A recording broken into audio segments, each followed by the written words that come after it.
समीर वानखेड़े पर वसूली के आरोप लगाने वाले क्रूज ड्रग्स केस के गवाह प्रभाकर सैल ने एनसीबी करेगी पूछताछ के लिए आज 12 एनसीबी दफ्तर बुलाया गया है। एनसीबी के जोनल डायरेक्टर समीर वानखेड़े दिल्ली से मुंबई पहुंचे। जांच टीम के सवाल पर कहा, वेल डन। एनसीबी की 5 सदस्यों की विजिलेंस टीम समीर वानखेड़े पर वसूली के आरोपों की जांच के लिए आज सुबह 9 बजे मुंबई होगी रवाना। विजिलेंस चीफ ज्ञानेश्वर सिंह भी मौजूद रहेंगे। महाराष्ट्र के सीएम उद्धव ठाकरे से मंत्री नवाब मलिक ने मुलाकात की। समीर वानखेड़े के खिलाफ एसआईटी जांच कराने की मांग की। एनसीबी के जोनल डायरेक्टर समीर वानखेड़े पर महाराष्ट्र के मंत्री नवाब मलिक के नए आरोप, नकली जाति प्रमाण पत्र पर सिविल सर्विस परीक्षा पास कराने के आरोप लगाए। नवाब मलिक के आरोपों का जवाब देने सामने आया समीर वानखेड़े का परिवार। पत्नी, पिता और बहन ने कहा, ईमानदारी से काम किया, इसलिए नेता परेशान कर रहे हैं। बीजेपी महासचिव कैलाश विजयवर्गीय का बयान, बोले महाराष्ट्र में केंद्रीय एजेंसी का ईमानदार अधिकारी काम नहीं कर सकता। दाऊद भले ही हमारे देश में ना हो, लेकिन उसका प्रभाव महाराष्ट्र के मंत्रियों पर है। आयरन केस में दस्तावेजों के हवाले से एनसीबी की गलती का बड़ा खुलासा। एनसीबी के दस्तावेजों में किरण गोसावी के 2 पत्ते लिखे हैं। 2 आधार कार्ड कहां से लाया गया गोसावी? ये आधार कार्ड लाया ही नहीं। ड्रग्स केस से ही जुड़े कुछ और खबरों का अपडेट देते हैं आपको। क्रूज ड्रग्स केस में शाहरुख के बेटे आर्यन की जमानत पर बॉम्बे हाईकोर्ट में आज दोपहर 2:30 बजे फिर सुनवाई। कल कोर्ट से नहीं मिली थी जमानत। आर्यन के वकील मुकुल रोहतगी ने कोर्ट में कहा, आर्यन खान से ना कोई ड्रग्स बरामद हुई, ड्रग्स लेने की कोई जांच भी नहीं की गई। आर्यन की गिरफ्तारी निराधार है। क्रूज ड्रग्स केस में 2 आरोपी मनीष राजगरिया और अवनी साहू को सेशंस कोर्ट से जमानत मिली। मनीष राजगरिया से 2.4 ग्राम गांजा मिला था। ड्रग्स केस में आर्यन खान और अभिनेत्री अनन्या का कथित नया व्हाट्सएप चैट सामने आया। अनन्या से आर्यन ने कोकीन लेने की बात की। दावा है कि अनन्या ने लिखा, चरस की डिमांड ज्यादा है। मुंबई में 14 करोड़ की ड्रग्स की खेप जब्त। कश्मीर से राजस्थान के रास्ते लाई जा रही थी ड्रग्स। दहिसर में पुलिस ने 4 लोगों को गिरफ्तार किया। मुंबई के पूर्व पुलिस कमिश्नर परमवीर सिंह को भगोड़ा घोषित करने की तैयारी शुरू। महाराष्ट्र सरकार ने परमवीर की सैलरी रोकी। छुट्टी का बहाना बनाकर मुंबई से बाहर गए थे परमवीर, अब फरार हैं। पेगासस जासूसी मामले की जांच की मांग पर सुप्रीम कोर्ट आज सुनाएगा फैसला। सुनवाई के दौरान एक्सपर्ट ने एक निष्पक्ष कमेटी बनाने का प्रस्ताव दिया था। बिहार में उपचुनाव के लिए प्रचार तेज। लालू यादव की आज तारापुर और कुशेश्वर स्थान विधानसभा सीट पर जनसभा। जेल से छूटने के बाद लालू की पहली बार चुनावी रैली। भक्त चरण दास पर टिप्पणी को लेकर लालू यादव पर हमलावर कांग्रेस। बिहार प्रदेश कांग्रेस के नेता अनिल शर्मा ने बयान की निंदा की और लालू यादव से शब्द वापस लेने की मांग की। बिहार में उपचुनाव के बीच जुबानी जंग तेज। लालू यादव के बयान पर नीतीश का पलटवार। कहा, लालू चाहें तो मुझे गोली मरवा सकते हैं। लालू ने कहा था कि नीतीश कुमार का विसर्जन करने आए हैं। बिहार उपचुनाव प्रचार के लिए एक्शन में एनडीए। सीएम नीतीश ने उम्मीदवार के लिए रैली की। बिहार बीजेपी के संगठन मंत्री भीखू भाई दलसानिया भी तारापुर पहुंचे। यूपी के चुनावी मौसम में योगी सरकार का बड़ा फैसला। कोरोना प्रोटोकॉल तोड़ने से जुड़े 3 लाख मुकदमे वापस होंगे। यूपी के सभी जिलों के डीएम को भेजे गए आदेश। यूपी में विधानसभा चुनाव से पहले पिछड़े वर्ग के वोट को साधने में जुटे सीएम योगी। लखनऊ और गोंडा में बीजेपी पिछड़ा वर्ग सम्मेलन में शामिल होंगे। नमस्ते भारत देख रहे हैं आप, और अब बात आपसे जुड़ी हुई। क्या कोवैक्सीन लगवाने वालों को अमेरिका में एंट्री मिलेगी? इस सवाल के जवाब का इंतजार बेसब्री से लोगों को था, और खास तौर से उनको जिन्होंने कोवैक्सीन की डोज ले ली है। मगर अब ये इंतजार थोड़ा और लंबा हो गया है।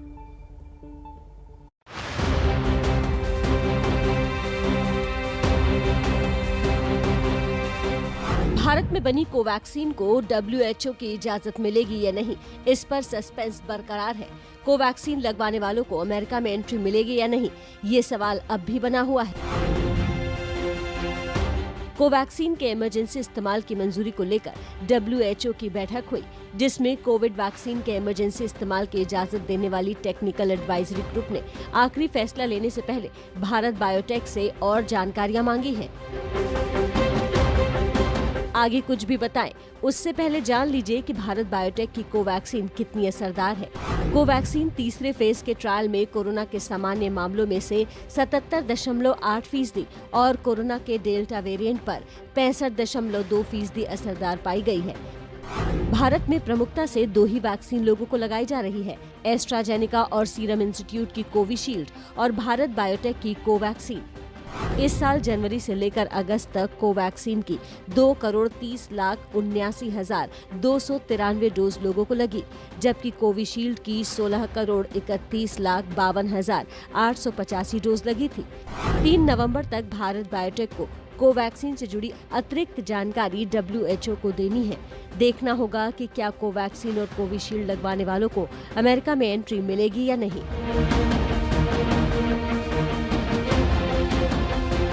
आप देख रहे हैं नमस्ते भारत। इस वक्त की बड़ी खबर तमिलनाडु से आ रही है, जहां के कलाकुरुचि में एक भीषण हादसे में 5 लोगों की मौत हो गई है, जबकि 5 लोग घायल बताए जा रहे हैं। आपको बता दें, एक पटाखे की दुकान में आग लगने से यह हादसा हुआ। सीएम MK स्टालिन ने घटना पर दुख व्यक्त किया है। मृतक के परिवारों को 5-5 लाख रुपए के मुआवजे का ऐलान भी किया है। गंभीर रूप से घायलों को 1-1 लाख रुपए की आर्थिक मदद का ऐलान किया गया। क्या से क्या हो गया देखते देखते। कुछ ऐसे भी हैं जो कह रहे हैं कि शुक्र है भगवान का। इस वीडियो को देखिए। वीडियो महाराष्ट्र के भिवंडी का है, जहां बाइक स्टार्ट करने की कोशिश कर रहे व्यक्ति के साथ हादसा हो गया। व्यक्ति की कई कोशिशों के बाद भी बाइक स्टार्ट नहीं होती, लेकिन अचानक बाइक झटके से आगे बढ़ती है।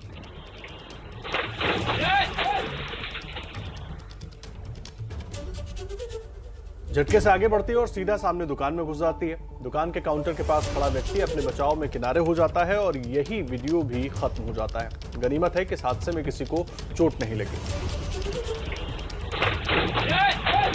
क्रूज ड्रग्स केस में एनसीबी ने ड्रग्स के खिलाफ एक्शन लिया था। आर्यन का नाम आने के बाद मामला उछल गया, लेकिन धीरे धीरे लड़ाई राजनीतिक होती गई।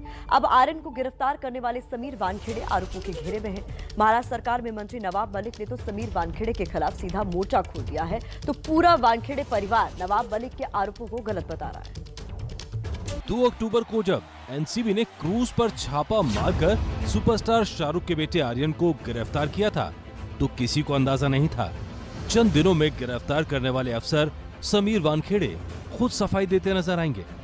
दिल्ली में एनसीबी दफ्तर में हाजिरी लगाने के बाद समीर मुंबई लौट आए।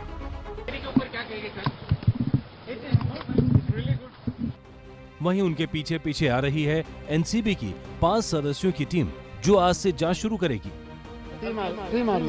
इसकी वजह है एनसीपी नेता और महाराष्ट्र सरकार में मंत्री नवाब मलिक का समीर वानखेड़े के खिलाफ मोर्चा खोल देना। नवाब मलिक ने नई चिट्ठी जारी की है। इस चिट्ठी में एनसीबी के दर्ज 26 मामलों का जिक्र है। आरोप है एनसीबी ने इन लोगों को फर्जी तरीके से फंसाया है। नवाब मलिक ने आरोप लगाए तो समीर वानखेड़े का परिवार सामने आ गया। बहन यास्मीन, पत्नी क्रांति रेडकर और पिता ज्ञानदेव समीर के साथ आकर खड़े हो गए। अपने ट्विटर पे एक खत जो मुझे प्राप्त हुआ है, वो खत किसी एनसीबी के दफ्तर के एक अधिकारी ने अपना नाम गुप्त रखने की शर्त पे वो खत मुझे भेजा है।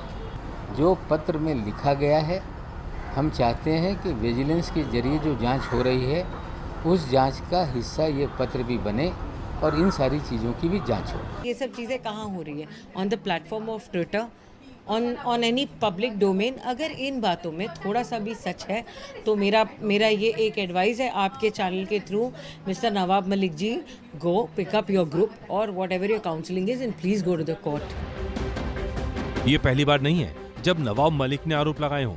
इससे पहले नवाब मलिक दावा कर चुके हैं कि समीर दरअसल मुस्लिम है, जबकि समीर के पिता ही इस बात को गलत बता चुके हैं। मैं आपको बता दूं, वो सारे सबूत हमारे पास हैं जो ये साबित कर देंगे कि वानखेड़े साहब इन्होंने इस्लाम धर्म स्वीकारा था। बच्चों की परवरिश इस्लामी तरीके से हुई। इस्लामी तरीके से समीर वानखेड़े जी की डॉक्टर शबाना कुरैशी से शादी हुई वो सारे कागजात आगामी दिनों में हम रखेंगे। ये सब गलत है और वो कुछ मैनिपुलेट किया हुआ है, कुछ स्टार बनाया हुआ है, कुछ गोल राउंड किया है। ये ऐसा मैं पहली बार देखा हूँ कि हो सकता है ये आदमी और एक ही आदमी कर सकता है, ये नवाब मलिक, क्योंकि इसने 100% यही किया होगा। ना मेरी जात चेंज हुई, ना मेरा धर्म चेंज हुआ। गलत है, धर्मांतर किया ही नहीं। मेरा लव मैरिज है, मैंने दोनों ने मिलकर हमारे गवर्नमेंट के चीज में शादी किया, दोनों ही हम लोग एक दूसरे खुश है। ना धर्मांतर किया, ना नाम चेंज किया। ये कुछ भी जो मन में आया बोल रहे हैं। अभी ये महामंत्री महोदय जी क्या क्या बोल रहे हैं, किसको किसको हम जवाब देंगे। समीर वानखेड़े के धर्म को आधार बनाकर ही नवाब मलिक ने उनकी यूपीएससी परीक्षा में फर्जीवाड़े का आरोप लगाया था। नवाब मलिक ने 25 अक्टूबर को ट्विटर पर एक बर्थ सर्टिफिकेट जारी किया था, जिसमें समीर वानखेड़े के पिता का नाम दाऊद कचरूजी वानखेड़े लिखा है। हालांकि साथ ही सर्टिफिकेट के दाएं किनारे पर एस्ट्रिक के आगे ज्ञानदेव कचरूजी वानखेड़े लिखा है। मां के नाम के कॉलम में जाहिदा बानो है और धर्म के कॉलम में मुस्लिम लिखा है। नाम लिखा है समीर। आरोप है कि मुस्लिम होने के बाद भी खुद को अनुसूचित जाति का बताकर समीर ने नौकरी हासिल की। आज फिर कहता हूं, मैं अपने दावे पे कायम हूं कि जो बर्थ सर्टिफिकेट हमने ट्वीट किया है वो असली है। उस सर्टिफिकेट पे दाऊद के वानखेड़े उनके पिताजी का नाम है और गौर से आप देखेंगे तो उस पर स्टार मार्क करके बाद में एडिशनल ऑल्टरेशन करने का काम सर्टिफिकेट में किया गया है। मैं और एक जानकारी साझा कर दूं कि मुंबई में जो बर्थ सर्टिफिकेट हैं लोगों के ऑनलाइन सर्च करके हासिल किए जा सकते हैं। वानखेड़े साहब की बहन का सर्टिफिकेट ऑनलाइन अवेलेबल है, लेकिन ये सर्टिफिकेट कितना भी सर्च करो ऑनलाइन नहीं मिलता। उनको पता है कि उन्होंने फर्जीवाड़ा किया है, उनको पता है कि उन्होंने फर्जी दस्तावेज समीर वानखेड़े को उस कुर्सी से हटाने के लिए किए हैं। ड्रैग अस, हमें कोई डर नहीं है, क्योंकि हमको पता है हमारे डॉक्यूमेंट्स ओरिजिनल है। एक इंसान ऐसे ही यूपीएससी क्रैक नहीं कर लेता है, उसके बाद उसकी पोस्टिंग के पहले उसकी पूरी जांच की जाती है। आपको क्या लगता है विजिलेंस की जांच नहीं होती?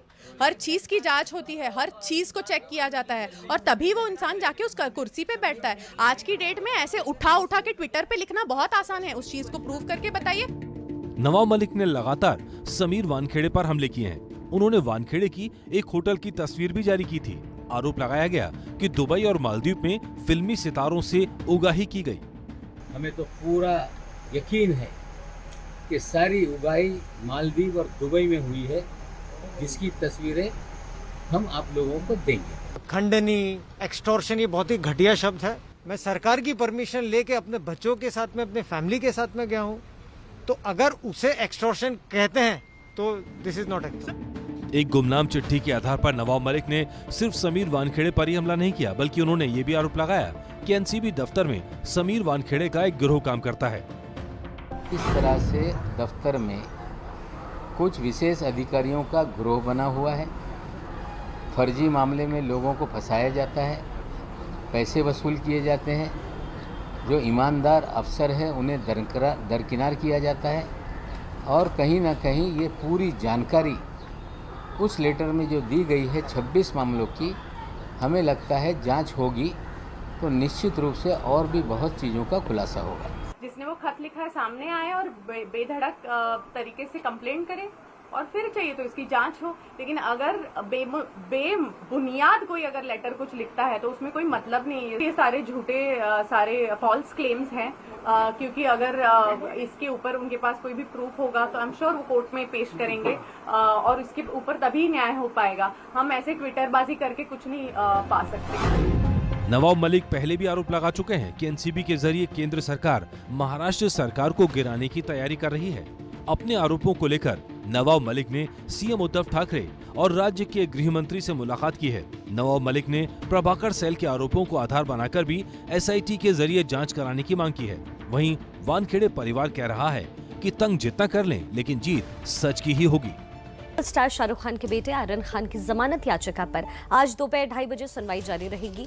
कल भी अदालत के सामने दलीलें रखी गईं कि आर्यन की गिरफ्तारी का आधार ही नहीं बनता, इसलिए जमानत दी जानी चाहिए। उधर एनसीबी की जांच में खामियां मिलने से आर्यन की जमानत की राह और आसान हो सकती है।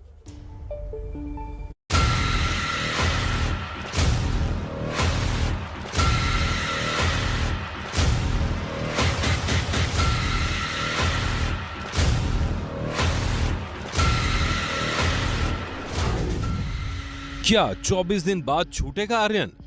19 दिन बाद आर्थर रोड जेल से होगी रिहाई? क्या हाईकोर्ट से मिलेगी जमानत? ये वो सवाल हैं जिन पर न सिर्फ शाहरुख खान बल्कि पूरे देश की निगाहें लगी हैं। शाहरुख का लाडला 2 अक्टूबर को क्रूज ड्रग कांड में पकड़ा गया था और 3 अक्टूबर को उसे गिरफ्तार कर लिया गया था। 2 अदालतों से केस होते हुए बॉम्बे हाईकोर्ट पहुंचा है। न्यायमूर्ति NW सांवरे की एकल पीठ के सामने आर्यन खान का पक्ष रखने के लिए देश के नामी वकील मुकुल रोहतगी पेश हुए। मुकुल रोहतगी की दलीलों का सार था, आर्यन के पास से ड्रग्स बरामद नहीं हुई, आर्यन ने ड्रग्स का सेवन नहीं किया, आर्यन अरबाज के पास मिली ड्रग्स का जिम्मेदार नहीं हो सकता। मुकुल रोहतगी ने ये कहा कि जो हमारा क्लाइंट है 23 साल का है, ये कैलिफोर्निया में पढ़ा हुआ है और मार्च 2020 को भारत आया था। इसके पास से ना तो कोई ड्रग्स बरामद हुआ है, ना ही इसने ड्रग्स का कंजम्पशन किया है और सबसे महत्वपूर्ण ना ही इसका मेडिकल टेस्ट हुआ। मुकुल रोहतगी ने दलीलें रखी, अरबाज के पास मिले ड्रग्स की मात्रा भी मामूली थी और उस पर उतनी गंभीर धाराएं नहीं बनती जितनी लगाई गई हैं। आर्यन ट्रैफिकिंग या पैडलिंग में शामिल नहीं, इसीलिए जमानत दी जानी चाहिए। पुरानी व्हाट्सएप चैट का मौजूदा केस से कोई लेना देना नहीं है। आज जो अचित कुमार वाला चैट है, जो एक पेडलर है, उसके संदर्भ में है। इस पर उसके वकील, आर्यन के वकीलों का क्या कहना है कि ये पोकर जो ऑनलाइन गेम होता है उसके संबंध में दोनों बातचीत कर रहे हैं। दोनों कॉलेज के एक लड़के हैं, हम उम्र हैं, हम दोस्त हैं और ये ऑनलाइन गेम के संदर्भ में बातचीत है, ये कोई ड्रग्स के बारे में बातचीत नहीं है। इस प्रकार की दलीलें आर्यन के वकील ने आज कोर्ट में रखी हैं। तो कहीं ना कहीं ये बताने की कोशिश की गई है कि ये जो चैट है इसका आज के जो क्रूज ड्रग्स केस है इससे सीधा संबंध नहीं है, बहुत पुरानी बात है जिसको जबरन जोड़ा जा रहा है। दरअसल ड्रग्स केस की जांच के दौरान एनसीबी बार बार ये दावा कर चुकी है कि व्हाट्सएप चैट के तार किसी इंटरनेशनल ड्रग्स सिंडिकेट से जुड़े हो सकते हैं। कॉन्शियस पोजीशन और साजिश के आरोपों को गंभीर मानकर ही सेशंस कोर्ट ने जमानत खारिज की थी। लेकिन अब आर्यन के लिए लगी वकीलों की टीम एनसीबी की जांच में कमी उजागर करने में लगी है। जैसे एनसीबी ने मोबाइल की जब्ती पंचनामे में नहीं दिखाई, आर्यन खान का मेडिकल नहीं कराया गया, गवाह किरण गोसावी के 2 पते आधार कार्ड में लिखे गए हैं।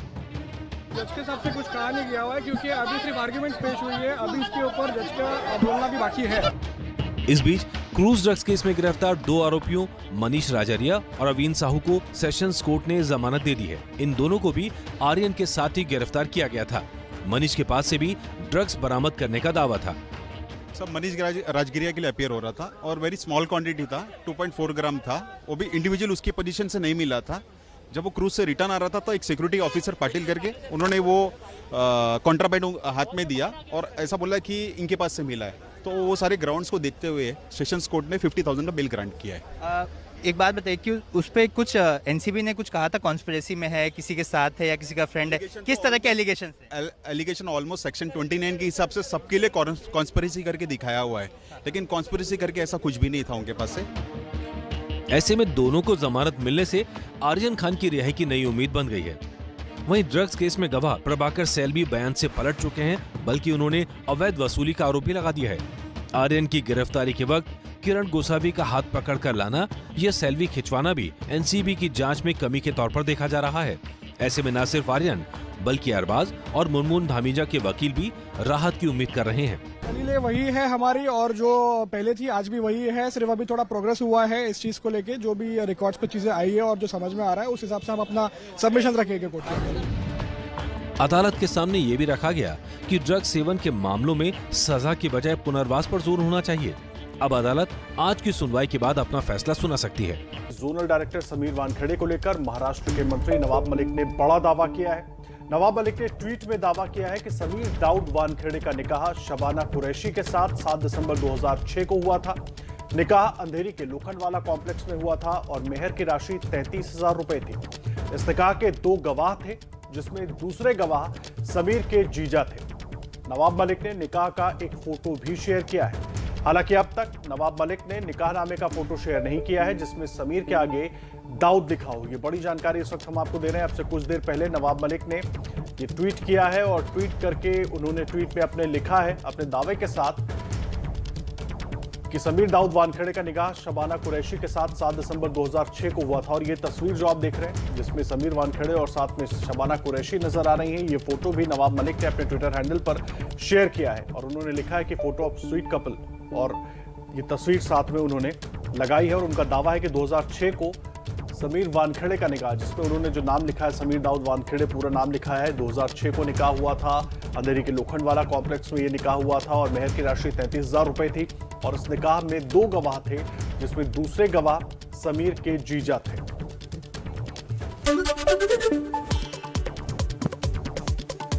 क्रूज ड्रग्स केस के गवाह प्रभाकर सैल ने शाम 7 बजे से देर रात 3 बजे तक दर्ज कराया बयान। प्रभाकर ने करोड़ों की डील के आरोप लगाए हैं। समीर वानखेड़े पर वसूली के आरोप लगाने वाले क्रूज ड्रग केस के गवाह प्रभाकर सैल से एनसीबी करेगी पूछताछ के लिए आज दोपहर 12 बजे एनसीबी दफ्तर बुलाया गया है। एनसीबी की 5 सदस्यों की विजिलेंस टीम समीर वानखेड़े पर वसूली के आरोपों की जांच के लिए आज सुबह 9 बजे मुंबई रवाना होगी। विजिलेंस चीफ ज्ञानेश्वर सिंह भी होंगे साथ। क्रूज ड्रग्स केस में शाहरुख के बेटे आर्यन की जमानत पर बॉम्बे हाईकोर्ट में आज दोपहर 2:30 बजे फिर सुनवाई। कल कोर्ट से नहीं मिली थी जमानत। मुंबई के पूर्व पुलिस कमिश्नर परमबीर सिंह को भगोड़ा घोषित करने की तैयारी शुरू। महाराष्ट्र सरकार ने परमबीर की सैलरी रोकी। छुट्टी का बहाना बनाकर मुंबई से बाहर गए थे परमबीर, अब फरार हैं। और चलिए कुछ और अहम खबरें आप तक पहुंचाएं तेज रफ्तार में। पेगासस जासूसी मामले की जांच की मांग पर सुप्रीम कोर्ट आज सुनाएगा फैसला। सुनवाई के दौरान एक्सपर्ट ने एक निष्पक्ष कमेटी बनाने का प्रस्ताव दिया था। बिहार में उपचुनाव के लिए प्रचार हुआ तेज। लालू यादव की आज तारापुर और कुशेश्वर स्थान विधानसभा सीट पर जनसभा। जेल से छूटने के बाद लालू की पहली चुनावी रैली। बिहार में उपचुनाव के बीच जुबानी जंग हुई तेज। लालू यादव के बयान पर नीतीश का पलटवार। कहा लालू चाहे तो मुझे गोली भी मरवा सकते हैं। लालू ने कहा था कि नीतीश कुमार का विसर्जन करने आए। यूपी में विधानसभा चुनाव से पहले पिछड़े वर्ग के वोट को साधने में जुटे सीएम योगी। लखनऊ और गोंडा में बीजेपी पिछड़ा वर्ग सम्मेलन में शामिल होंगे। अमित शाह का इस महीने के अंत में लखनऊ दौरा। 2 दिनों के दौरे में अमित शाह 5 बैठकें करेंगे। सदस्यता अभियान और चुनाव की तैयारियों पर करेंगे मंथन। टॉप 15 में कुछ और अहम खबरों का रुख कर लेते हैं।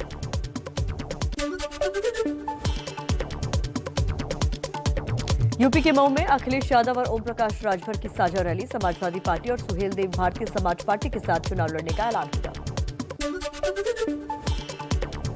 मुजफ्फरनगर में आज दोपहर 12 बजे एआईएमआईएम प्रमुख असदुद्दीन ओवैसी की जनसभा। उसके बाद उत्तराखंड के रुड़की भी जाएंगे ओवैसी। इंदिरा गांधी की पुण्यतिथि पर प्रियंका गांधी 31 अक्टूबर को गोरखपुर में करेंगी प्रतिज्ञा रैली। वाराणसी से ज्यादा भीड़ जुटाने की कोशिश में है कांग्रेस। पंजाब के पूर्व सीएम कैप्टन अमरिंदर सिंह आज नई पार्टी का ऐलान कर सकते हैं। सुबह चंडीगढ़ में प्रेस कॉन्फ्रेंस। कांग्रेस के आरोपों का जवाब भी दे सकते हैं। तमिलनाडु में दर्दनाक हादसा। कल्लाकुरुची जिले में पटाखा फैक्ट्री में आग लगने से 5 मजदूरों की मौत, 9 लोग घायल, 3 की हालत गंभीर। और अब खबर पंजाब से। पंजाब के पूर्व सीएम कैप्टन अमरिंदर सिंह आज अपनी नई पार्टी का ऐलान कर सकते हैं। कैप्टन आज सुबह प्रेस कॉन्फ्रेंस करने वाले हैं। माना यह जा रहा है कि इसी प्रेस कॉन्फ्रेंस में कैप्टन नई पार्टी का ऐलान कर सकते हैं। I am not going to remain in the Congress. Number 2, I am not joining the BJP. That is enough for at the moment. मैं तो पहले भी किया है, Sidhu is not the right man for Punjab. Punjab में नवजोत सिंह सिद्धू के नेतृत्व वाली कांग्रेस के खिलाफ बगावत करने वाले कैप्टन अमरिंदर सिंह आज नई पार्टी का ऐलान कर सकते हैं। अमरिंदर सिंह के मीडिया सलाहकार रवीन ठकराल के ट्विटर हैंडल से ये जानकारी दी गई है, जिसमें कहा गया है कि चंडीगढ़ में बुधवार को सुबह 11 बजे अमरिंदर सिंह प्रेस कॉन्फ्रेंस करेंगे। प्रेस कॉन्फ्रेंस में अमरिंदर अपनी पाकिस्तानी पत्रकार दोस्त अरूसा आलम पर कांग्रेस के आरोपों का जवाब दे सकते हैं। पंजाब में चन्नी सरकार अरूसा के बहाने अमरिंदर की पाकिस्तान से लिंक की जांच कराने की तैयारी में है। नई पार्टी के ऐलान के साथ अमरिंदर कृषि कानून और बीएसएफ अधिकार क्षेत्र के मुद्दे पर अपनी राय खुलकर रख सकते हैं। अमरिंदर सिंह के इस ऐलान से पंजाब कांग्रेस खेमे में हलचल बढ़ गई है, क्योंकि डर इस बात का है कि पार्टी के कई नेता आज अमरिंदर सिंह के मंच पर नजर आ सकते हैं। कांग्रेस ने नई पार्टी बनने से पहले ही कैप्टन पर हमले शुरू कर दिए हैं। मैनू बहुत ज्यादा अफसोस ते दुख होया कि उस आदमी नूं, जिस आदमी नूं हमेशा कांग्रेस ने अहुदे बख्शे, हमेशा ऑनर किया, बेशक टाइम टू टाइम कैप्टन साहब ਕਾਂਗਰਸ ਦੀ ਪਿੱਠ 'ਚ ਛੁਰਾ ਮਾਰਦੇ ਰਹੇ। ਉਹਨਾਂ ਦੀ ਲੈਂਗੁਏਜ 'ਚ ਮੈਂ ਕਹੂੰਗਾ ਕਿ ਉਹ ਜਦੋਂ ਕੋਈ ਉਹਨਾਂ ਦੇ ਨਾਲ ਨਾਰਾਜ਼ ਹੁੰਦਾ ਸੀ तो उन्होंने ये कह रहे थे ये बैक स्टैपिंग कर रहा है। अमरिंदर ने पिछले सप्ताह कहा था कि वो जल्द ही अपनी पार्टी बनाएंगे और अगर 3 कृषि कानूनों को लेकर किसानों को हित में कुछ समाधान निकलता है तो वो भाजपा के साथ 2022 के चुनाव में सीटों के समझौते को लेकर आशान्वित है। आशा अमरिंदर को ही नहीं, बीजेपी को भी है। अमरिंदर सिंह ने नवजोत सिंह सिद्धू के साथ चली लंबी लड़ाई के बाद पिछले महीने पंजाब के मुख्यमंत्री पद से इस्तीफा दे दिया। पूर्व मुख्यमंत्री ने इस्तीफे के बाद कहा कि वो अपमानित महसूस करते हैं। कांग्रेस ने उनकी जगह चरणजीत सिंह चन्नी को मुख्यमंत्री बनाया है। चलिए अब आगे बढ़ते हैं। आपको छत्तीसगढ़ के कांग्रेस विधायक विनोद चंद्राकर का नाम शायद याद नहीं होगा, लेकिन 3 साल पहले की एयर इंडिया की फ्लाइट की घटना याद दिलाएंगे तो उनका नाम याद आ जाएगा। जब फ्लाइट के लिए देरी से पहुंचने पर उन्होंने रायपुर एयरपोर्ट पर महिला कर्मचारी से बदसलूकी कर दी थी। अब उन्हीं विधायक जी का ताजा मामला महासमुंद जिले से सामने आया है, जहां आबकारी विभाग के कर्मचारी के साथ मारपीट की गई। मारपीट का आरोप कांग्रेस विधायक विनोद चंद्राकर और उनके समर्थकों पर है। हिलती डुलती तस्वीरों को जरा हम रोक कर दिखाते हैं। घेरे में दिख रहे ये वही महानुभाव हैं, जिनकी वीरता एक बार फिर चर्चा में है। ये है छत्तीसगढ़ कांग्रेस के विधायक विनोद चंद्राकर।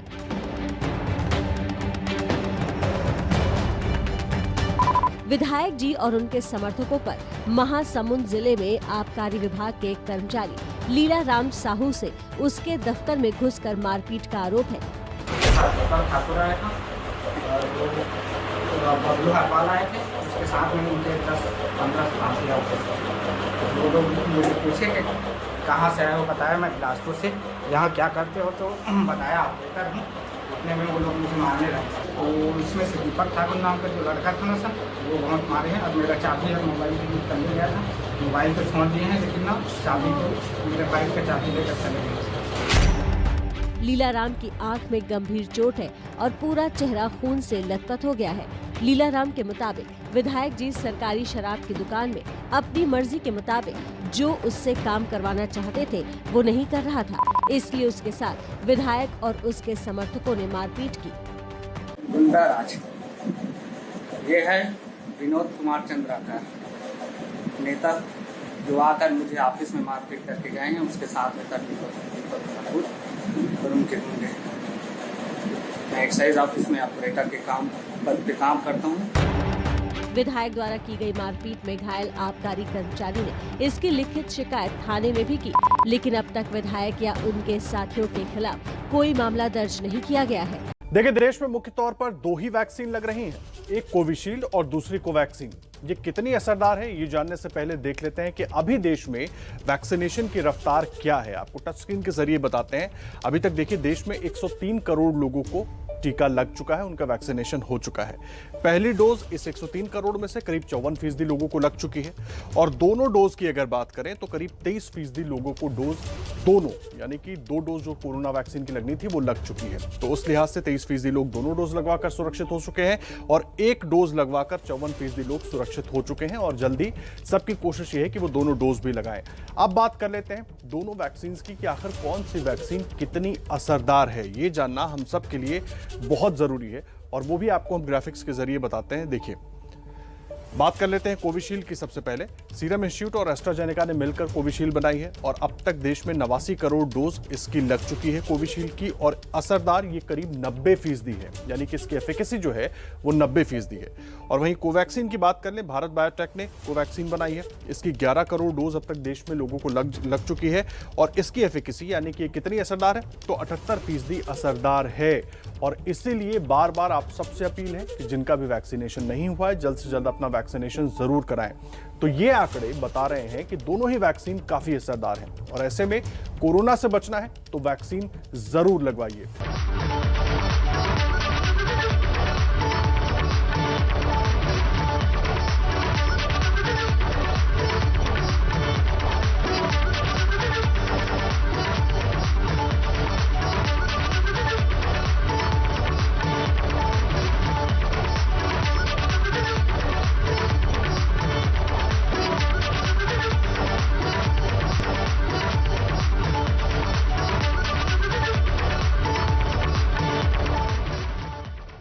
आइए अब सीधा रुख करते हैं इरफान जी का और जानते हैं आज कार्टून के जरिए क्या कुछ बता रहे हैं वो।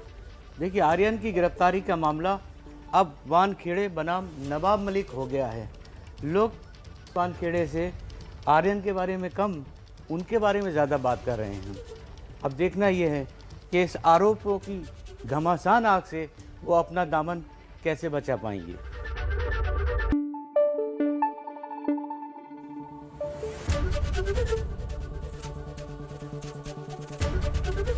एबीपी न्यूज आपको रखे आगे।